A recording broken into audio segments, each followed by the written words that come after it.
have a few things to talk about. So we are going to be talking about Princess Eugenie moving home again. Also, Prince Charles is launching his new sustainable initiatives, which is known as the Terra Carta. And also, we're going to be talking about the Duchess of Cornwall's upcoming reading room. I know some of you have wanted to talk about a book club. So, without further ado, let's get into this video. As always, it is a live chat, so I'm hoping that notifications are being sent out and that people will be dropping in. I will be trying to read and answer as many viewer comments and questions as I possibly can. I'll probably stop at several points and try and read and catch up some of what you have to say. Right, I can see some people dropping in, so I think this may be a good time to start the video. So it is Monday, the 11th of January 2020. The UK is in the midst of our third full lockdown, and there is talk of even further restrictions. Already schools are closed. Although it's our third lockdown, it's the second lockdown where schools have been shut.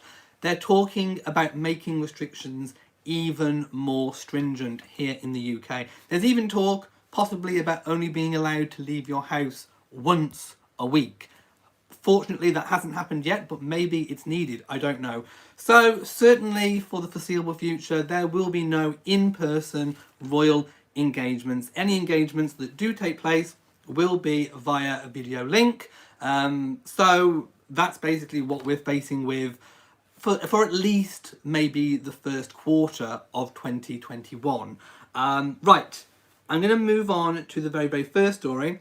Cast your minds back to the first lockdown. This is why I'm kind of talking about lockdowns during this video, because the first story about Princess Eugenie kind of moving house quite a few times last year and then obviously into this year kind of happened the first time we knew about kind of like a different living arrangement, shall we say, rather than necessarily a house move, was during the first lockdown, where Sarah Ferguson, Princess Eugenie's mother, Sarah, Duchess of York, the former Duchess of York, made comments and actually revealed that during the first British national lockdown, Princess Eugenie and husband Jack stayed at Royal Lodge. That's where they locked down. They formed a one household bubble at Royal Lodge in Windsor. And of course, Royal Lodge is the York family home. Prince Andrew paid, I think, he paid about £7.5 million for a long lease and renovation costs of Royal Lodge. That is all well documented. So it is a rather large house. It used to be the Queen Mother's residence from when she transitioned from Queen into Queen Mother when George VI died. That is where she took up her main London residence. Well, not London, obviously, it's Windsor, but her main home in the south of England was Royal Lodge at Windsor, which is where she lived until she died. So, largely, Royal Lodge has kind of, although it was renovated, the style of it has been kept pretty much as it was in the Queen Mother's day.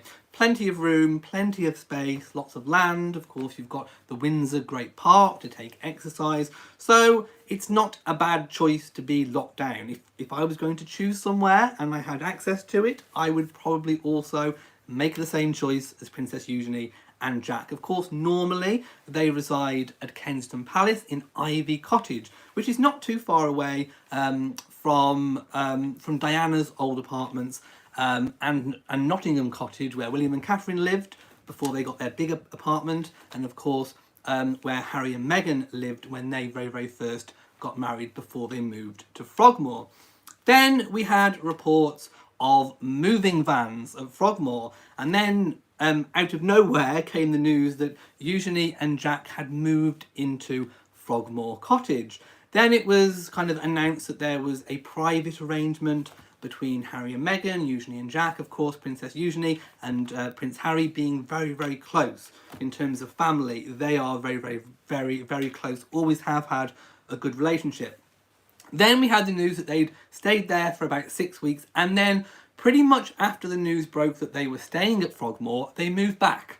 They moved back to Kensington Palace to Ivy Cottage. So That kind of fueled speculation. Was it because Harry and Meghan hadn't told the Crown Estates that they were in effect having a private arrangement, possibly subletting? Was that allowed? Was that not allowed? Or another option was maybe Eugenie and Jack were having work done at Ivy Cottage and they needed somewhere to stay in the meantime, so Harry and Meghan lent them Frogmore. Who knows? But the fact is they were there for about 6 weeks, then they moved out again, presumably back to Ivy Cottage, and now there are further reports that they have moved yet again back to Royal Lodge, Windsor for the third lockdown. Again, quite a good choice. To be honest, it's a sensible choice. If you were going to be locked down anywhere, I think being with family in forming a bubble, is probably the best way of doing it. And of course you've got the space. Also the Queen, obviously a stone's throw from Royal Lodge. So, potentially they could kind of, see each other socially distanced outdoors. It kind of makes sense, so to speak. Right, and that's all we know at the moment on that. There has been no official comment on it. I'm just going to kind of go up now and read some of the comments for this. Do excuse the glasses, but I do kind of need them. Elise says, hello everyone and hope all is well. Well, again, I echo your comment. I hope everyone is well and staying very, very safe. Lots of people saying good morning. For me in the UK, it's afternoon. Suzanne says, what happened to my hair? Wind. Wind is what happened to my hair. I did my hair beautifully this morning and then a big gust of wind came and blew it and I haven't been able to get it back into shape all day. So you're going to have to excuse the hairdo at the moment. Although I do manage to get a tiara into it. Bev says, do you have grocery delivery options as we do here in the US? We do, but slots are booking up. There have been reports that food delivery slots are in very short supply. So the supermarkets are still open. We are still allowed to go to the supermarket for essential food shopping. At the moment, they haven't put any restrictions on how many people per household can go at any one time. There may be further restrictions on that, but at the moment, people are making a choice. If they feel safe enough to go into the store, of course, socially distancing, wearing a mask, you are able to do so. At the front of every supermarket, usually there is there is a hand sanitizing station with wipes, and you can wipe your handlebars of your trolley. So if you feel safe doing that, you can do that. Otherwise, you have got to literally book online for online slots and then wait until you're lucky enough to get one, basically. Sharona says, I think places of worship need to be closed and supermarkets need to bring back their lockdown rules. Again, I've just said supermarkets may increase their lockdown rules. When it comes to places of worship, it's pretty much a last resort. Nobody wants to tell anybody that you can't go and kind of practice your faith. However, sometimes then we may reach the point where it's just literally not safe. And people will, have to practice their own personal worship in their home. And if there's no other choice, if everybody is in the same boat, if no one religion is being singled out over another, I think people will be able to accept that. If it's for the greater good, of course. Robert Rave says, haven't seen you for a long time. Love your hair. Thank you. Lots of people again saying hello. Elise says, beautiful brooch. Thank you. It is a Scottish plume, it's known as, and it was my grandmother's. Lots of people finally catching me live. I don't know why notifications haven't been going out. Lauren says it may be with Princess Eugenie that there may be a baby, well, with the baby on the way. Maybe forming a bubble. Yeah, I mean, a support bubble. I mean, okay, in the UK, a support bubble is only if you are, a single person on your own or a person living on your own. But, if you're in the same household, I suppose, in a way, you are kind of supporting each other. So I suppose it could tenuously be classed as that. Lauren says, wow, you have the lotus tiara on. I do. I've changed up my tiara. I do have the beautiful lotus flower tiara currently in possession of the Duchess of Cambridge. It's a very beautiful, it's a very, very, very beautiful one. I do love wearing that one. Nancy says you can practice your faith on Zoom. I mean, I haven't experienced any of that, but yes, I have heard that there are lots of religious services happening online that you can attend. I know lots of people's local churches are doing different things. So, you know, if you don't feel comfortable going to a place of worship, you know, don't feel that you have to just because you normally do. There may be other ways of interacting. You just do you. If you feel safe staying at home, you do you, basically. Nancy says your gran had great taste. She did. Sharona says, when will I wear the ruby? Well, will I wear the ruby? Yes, I will. But I want to wear them as a set. So as soon as I change up my brooches, I will. And thank you again. Laura says, where do I get the tiara from? I think this is one that I had off Amazon, actually. I think it was an Amazon find. And Mason says, I watch my religious service on Facebook or Zoom. Okay, we are going to move on now to Prince Charles's Sustainable Markets Initiative, which otherwise is known as the Terra Carta. And that has launched today. So, what I'm going to do now is just read a little bit about it, and then we can kind of discuss it. So, as we know, conservation, sustainable living, being ecologically sustainable has been something that the Prince of Wales has been promoting since the late 60s. Sometimes he's been ridiculed, especially when he first came in with organic farming. There was a whole story of him talking to his tomatoes to make them grow. But even amongst all the ridicule, it kind of seems like everything's come full circle. The Prince of Wales has actually been proved correct in so much of what he has been championing on a personal level for decades. The Prince of Wales has confronted, I should say, and accepted criticism left, right, and centre for his views. But I think, like I say, people are actually realising that, hey, he was quite correct. So I'm going to read with you the opening remarks by His Royal Highness the Prince of Wales at the One Planet Summit. And of course that was to the 11th of January 2021. It is also in French. I'm not going to try and read the French. But he says, I am most touched to have been invited to join all of you at the start of this year of hope. And I think, again, slightly diverging from the script, I think it is a year of hope. We've had last year that was absolutely awful, and I think this year it is about hope, but also knowing that we still have a bit of hardship to go through, but there is light at the end of the tunnel. We do have a vaccine that is now being distributed globally, so we do have hope. So at the start of this year of hope, for this vitally important One Planet Summit, I can only congratulate you, cher Monsieur le Président, for providing such a crucial opportunity to galvanise ambitious but practical action to address the critical challenges facing this planet, which we all share with the rest of nature. And I think the key words in that part there is ambitious but practical. So you have to kind of set your sights, well, what he's saying is you have to set your sights high, but they also have to be achievable. And certainly coming from an educational background, as I do, you know that you have to have aspirations, you have to have targets for the children, but they have to be attainable. It has to be something that people can actually achieve. And I think hopefully that's what we're going to see further down the line. So in recent years, we have made a degree of progress in forging consensus on the direction humanity must take and the milestones we must meet by the middle of the century. In other words, time is running out and we have to do it or else.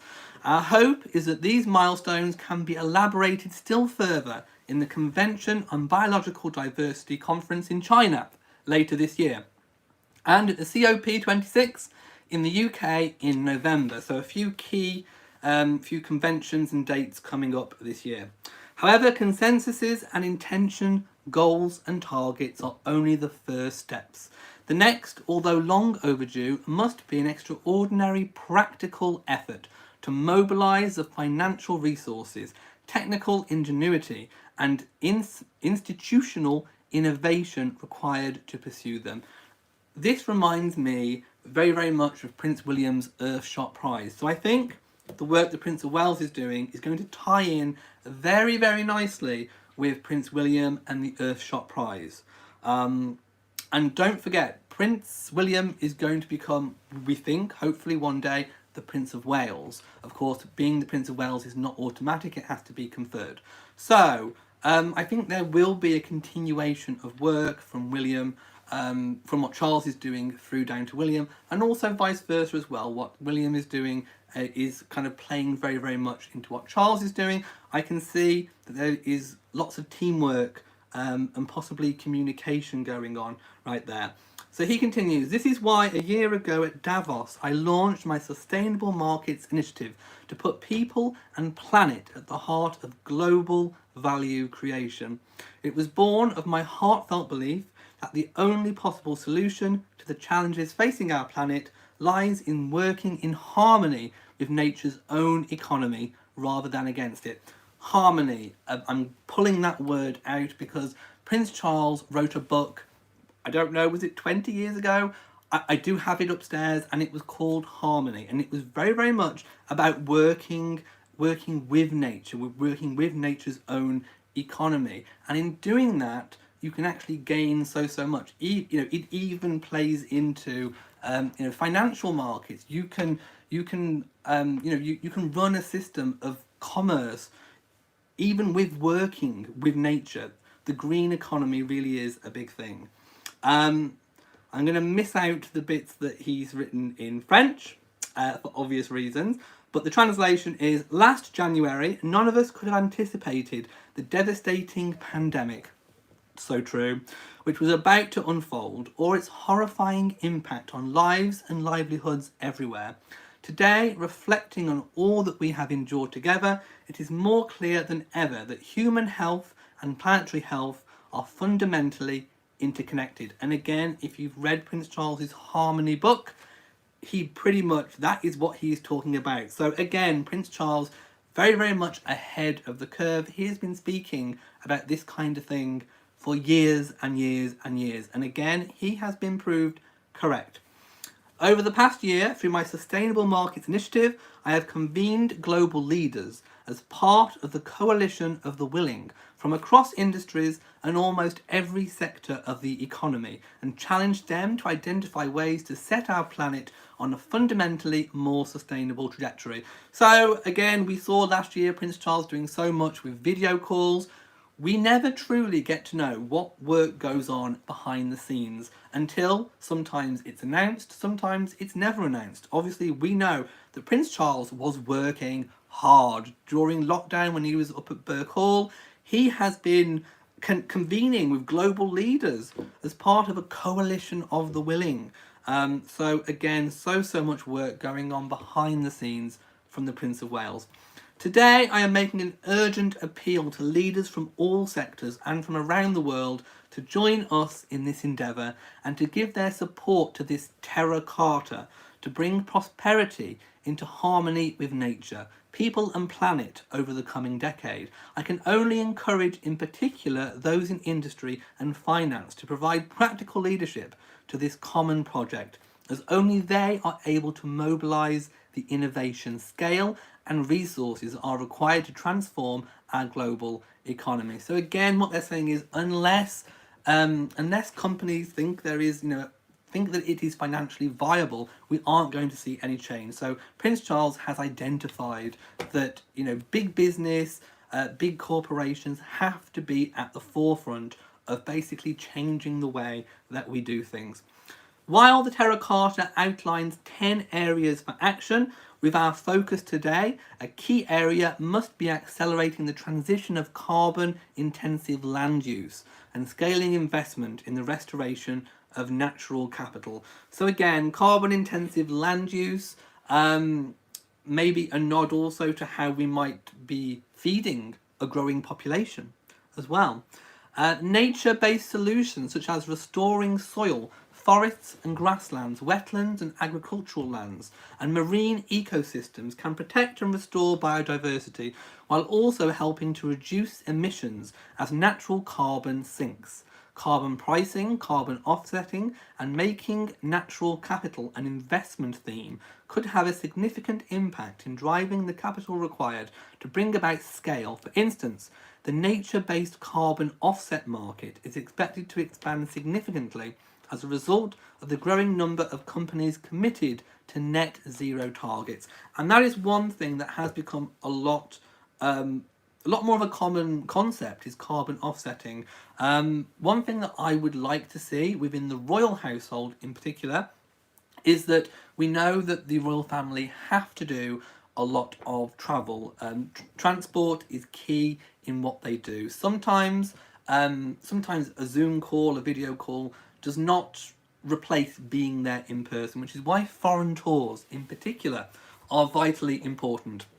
However, as we know, a lot of these foreign tours require transport that use fossil fuels, really polluting fuels. And one thing that I would love to see the royal family do is literally carbon offsetting the whole of what they consume when it comes to transport. It would cost more money. Transport really would be a premium luxury, but I do think that the royal family should also be offsetting all car, helicopter, royal train, any jets they have to take, whatever it might be. I think they should be offsetting and leading by example. So in support of the Terra Carta, and with your valuable support and encouragement, Monsieur le Président, one practical initiative has been to create a global private sector alliance to develop natural capital as an investment theme and actively to increase capital allocation in this direction, targeting $10 billion by 2022. This alliance will also aim to expand the flow of natural capital investment through corporate offsetting and carbon pricing prospects. Ladies and gentlemen, a sustainable future is in fact a growth story of our time, but it is up to us to seize the opportunity it presents. It is my profound hope that the Terra Carta might help us to do just that. Therefore, as we look to a brighter and more sustainable future with our promises kept, let us join forces and waste no more time. With the clock ticking, it really is up to us to make each day count. A really truly inspirational opening gambit from Prince Charles, the Prince of Wales. I will share that with you now as a link in the chat room. I will also link to it in the description once I've gone off live so that you can take a look at it, you can read it yourself, you can spend time dissecting it, although I did try to dissect it as much as I possibly could throughout my reading of it. Right, I'm going to kind of go and see what people are saying. Let's have a little look.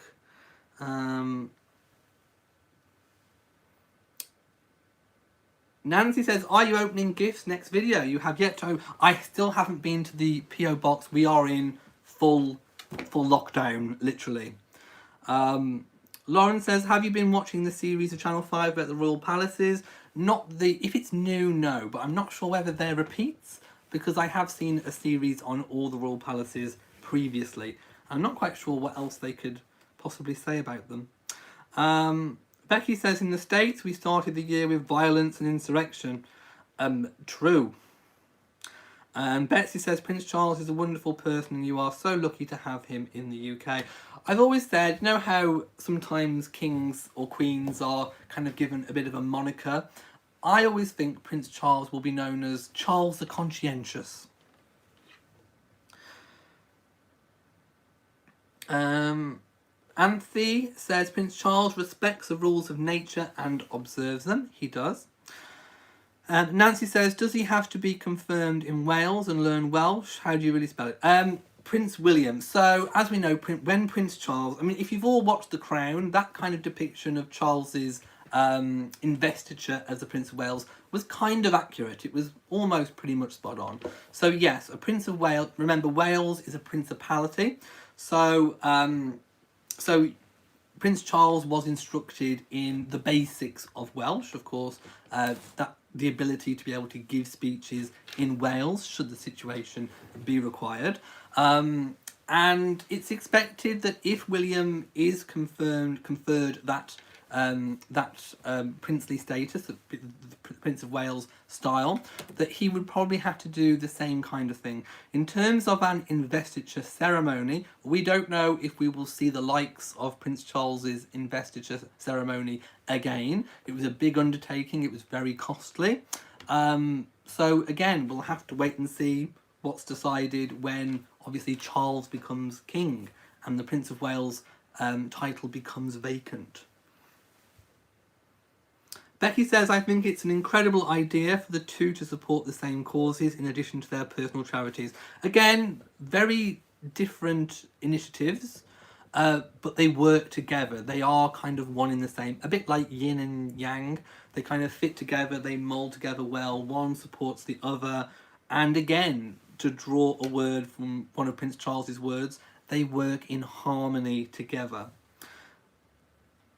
Nancy D says, would it be acceptable to have a surrogate for one more child for their Royal Highnesses the Duke and Duchess of Cambridge? Well, for a start, there's no suggestion that a surrogate is needed. But in terms of a surrogate within the royal family, it's a very interesting question because we've not had one before. And usually where something hasn't happened before, there isn't a provision or a rule in place. And that exists for surrogates. It also exists, the one that I can think of that springs to mind is same-sex relationships. There is no provision for surrogacy. There is no provision for same-sex relationships within the royal family, with what would happen with titles and styles. So what the royal family tend to do is not speculate and look ahead terribly too much. They did a little bit when they changed the rules of male primogeniture, when they changed it just before Prince George was born, which obviously meant that if Charlotte had been born first, she would have been the next in line. But that was more to do with kind of keeping up with the times. But they haven't looked that far ahead. What's expected is that they would address those sorts of situations if they happened. Now, my own personal thought, I don't normally share my own personal thoughts on this, but my own personal thought would be, personally, I think they should look ahead and try to put things in place in case certain eventualities happened, just so that people, had a chance to get used to the idea, that people would know what would happen if this sort of situation arose. I think it's good to have things set out ready. So I would hope that in the future we would see some sort of provision for children born with a surrogacy, or, for example, same-sex relationships within the royal family. Right, I'm going to go up and see if I can see some more comments. Laura says, I'm so happy that Prince Charles wants to help Mother Nature heal, unlike our US president. Well, let's not go into that, but there will soon be a change of president. Lauren Walker says, it's new and very interesting, but I may have not seen the others. And Chris says, the company I work for is trying to reduce its carbon footprint. One item is to install solar panels. Yeah, and one of the things we are seeing a lot of in the UK is lots of farms, for example, are turning into solar farms. Hello to Karen, who's managed to catch us live. Karen says, what do you think of Harry and Meghan shutting down their social media sites? Well, for a start, they haven't got any. They can't shut them down because they haven't got them. Sussex Royal is still on Instagram, but it's not being used. I did hear the story, and it is a story that's not substantiated, I will say that, and it's neither been confirmed nor denied by any Sussex spokesperson. And the story was that Harry and Meghan plan to not use social media accounts, so Facebook, Twitter, Instagram, when it comes to Archewell. So, do I think this is true or not? Simple answer is we can't say, because normally if... By the way, this story came about because the initial article writer said that a person close to the Sussexes revealed that they would not be having any social media when it comes to Archewell. But usually, nowadays, if there is a story that's wildly not true, the Sussexes will say, through a chosen spokesperson, yes or no, basically. And at the moment, I haven't heard any accounts that they have released anything on it. So, is it true? Is it not true? They haven't shut it down, is all I'm going to say.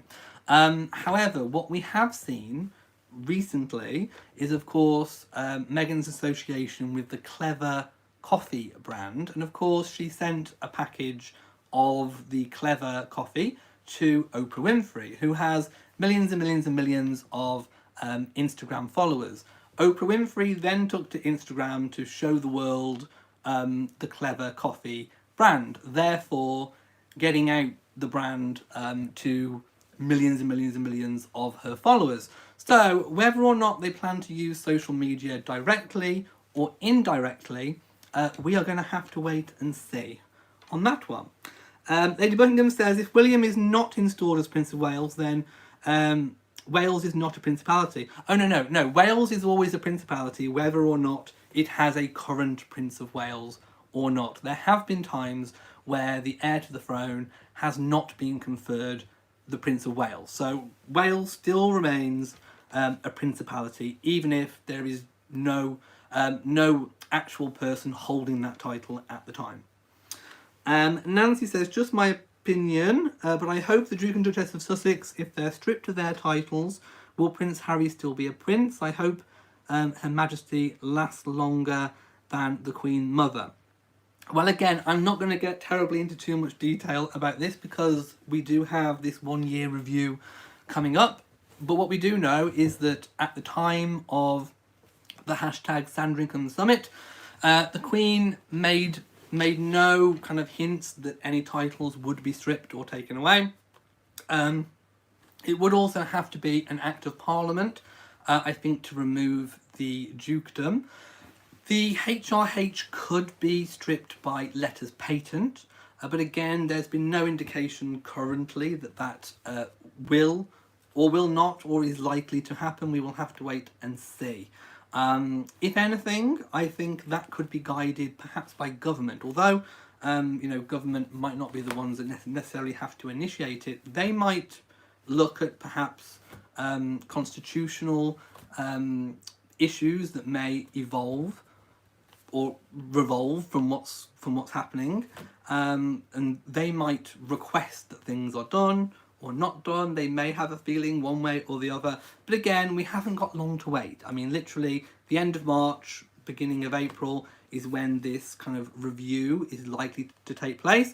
Will it be extended? Will it not be extended? Again, we don't know. Of course, COVID has gotten in the way of Harry and Meghan's launching their projects, but they have signed, what we do know is they have signed multi-year deals with Spotify and Netflix. So the likelihood of them returning to the royal fold to become working royals, certainly within the next 2 to 3 years, looks highly unlikely. So review or no review, Harry and Meghan, I don't think, are moving anywhere from the path that they have already set out on for at least 2 years. I mean, multi-year deal to me at least means 2.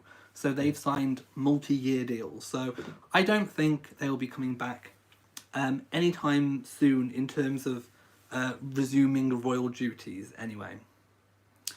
Let's have a look. I'm trying to go down and see if there were comments. Lauren says, sadly, then do only seem to deal with things as they happen, like when Prince George was born, they changed it in case he was a girl. Yeah, usually the royal family, like I said, they wait until things kind of happen. However, I do think with the changing of the royal primogeniture rule, I think that was literally to keep up with people's ideas of sexual equality, really. gender equality, I should say.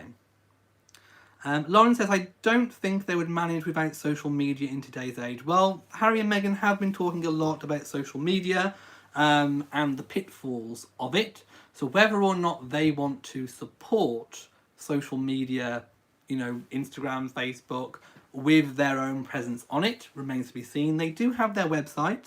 They do have, their spokespeople. They do have their favoured journalists to communicate with. So, I mean, traditionally, you probably wouldn't snub social media, but we don't know what direction they want to go in. Susan says, I saw that the Sussexes signed an agreement with Spotify to hold podcasts for Archibald. Yes, and the first one is out. It's the holiday special. Do go and check it out if you haven't already. As you may know, I have my Steps of Sussex channel where I did do a reaction to their first Spotify podcast. As I said before, it is a multi-year deal, so we'll see what happens after multi-year. Right, I'm going to move on to my final story of the day, which is the Duchess of Cornwall's reading room. Now this was announced a few days ago, but it actually launches officially on January the 15th. So we have something to look forward to in a few days' time. So I've just gone to the Prince of Wales and Duchess of Cornwall Twitter, and I'm going to read what we know so far about the reading room. So in case you missed it, the Duchess of Cornwall's reading room is a new literary initiative which will feature seasonal book recommendations. To kick off season 1, Charlie Mackenzie spoke to Her Royal Highness about his writing and drew an owl illustration specifically for the project.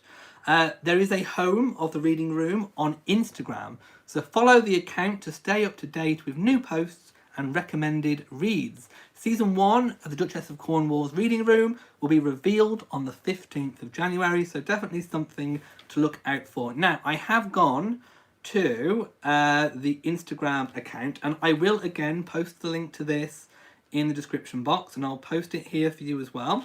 So if you haven't got Instagram, sadly you won't be able to have a look.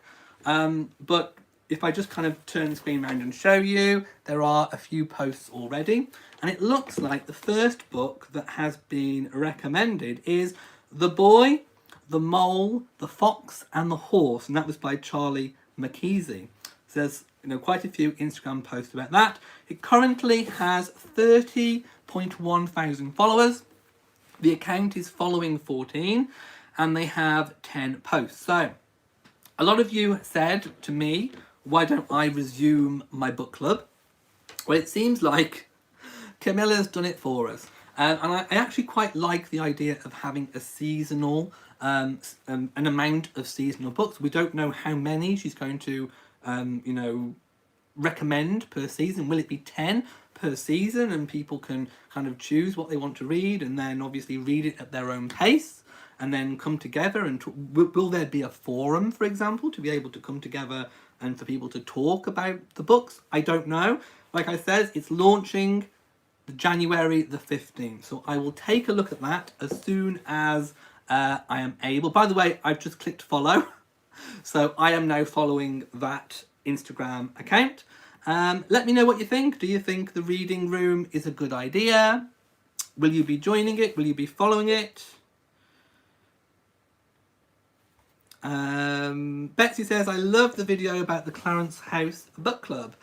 Yeah, and I think it will be a really good initiative, especially right now when people want to escape. I think delving into a book really does help you to escape. The words on a page can transport you to a completely different world. You can get lost in other people's experiences, other characters' problems, stresses, strains. It can really help you to de-stress. And it can really take us out of a very difficult time that we're experiencing outside in the world. And we all know that we have lots of strains and stresses coming in from external forces, shall we say. So reading is always, a good way to escape. And hopefully, the Duchess of Cornwall, an avid reader and an avid literary champion, will be able to come up with the goods. I'm hoping she will come up with the goods and have some really good recommended reads. I can't wait to be able to tell you what they all are. Of course, I'm not going to be able to read all the books, but at least we can go through them together and we can talk about which ones we might want to pick up. Laura says, I loved reading books in school and I still do now. A lot of people thought that when e-readers, when those e-books came in, that like Kindles and other e-readers, that books would kind of diminish. And for a time, book sales dipped, but actual physical book sales have definitely picked up. I think e-readers, Kindles have their place. You can certainly store so many books on a very short space, as opposed to rows and rows and rows of books. But for me, there's nothing better than the physical feel of a book, the turning of a page, the smell when you open a book up. So it's good to know that reading really still is well and truly alive today, just as it always has been. Helene's Home says, really good idea with a book club. The Norwegian Crown Princess has done a lot of good for literature in Norway. Very cool. And it's always good for a country to have their own champion. Karen says, I have so many books on the royal family. Nothing better than the smell and feeling of a book. I completely 100% agree. And I think that is a really, really good point for me to leave today's video.